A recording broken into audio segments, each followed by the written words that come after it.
One, two, one, two, three.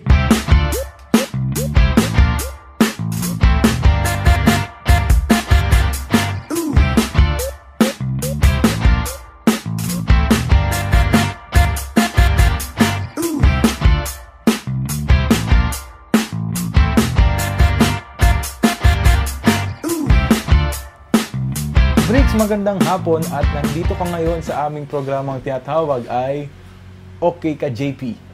Kamusta ka naman? Unang-una, babatiin muna kita ng magandang hapon. Magandang hapon din sa ating mga televiewers na nanonood sa kanilang mga tahanan.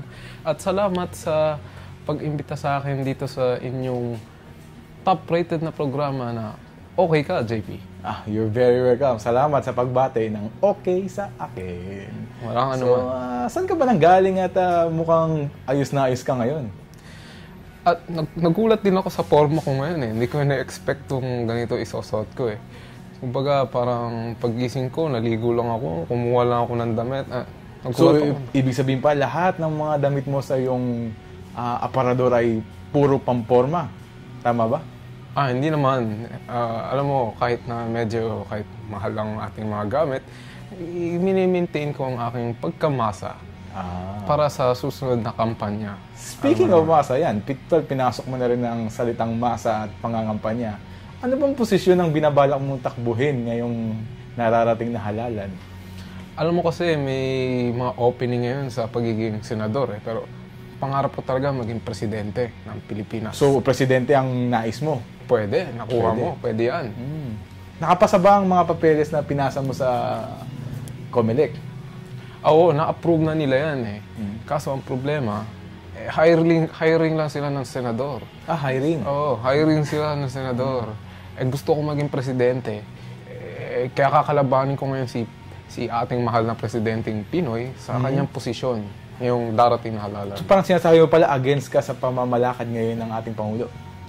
Hindi naman ako against, pero kaya pa natin i-improve ang katayuan ng Pilipinas. For improvement.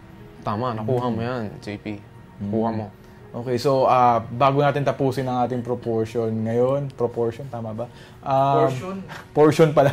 Proportion, ano yun? Hati yun eh. Joke lang, joke. Kaya nga okay ka, JP. So, anong huling mensahe mo para sa ating mga televiewers? At the same time, ang huling mga salita mo para sa iyong pangangampanya dito sa ating programa? JP, mga tao sa kanilang tahanan, tao sa buong lipunan, manalig tayo, maghawak-hawak ng kamay, pagkat tayo ngayon ay nasa isang spiritual na katayuan sa buhay. Tayo ay manalig. Huwag kalimutang magdasal sa Panginoon at tayo ay giginawa ang ating buhay. Maraming salamat ulit, Ginoong Bricks Valenciano.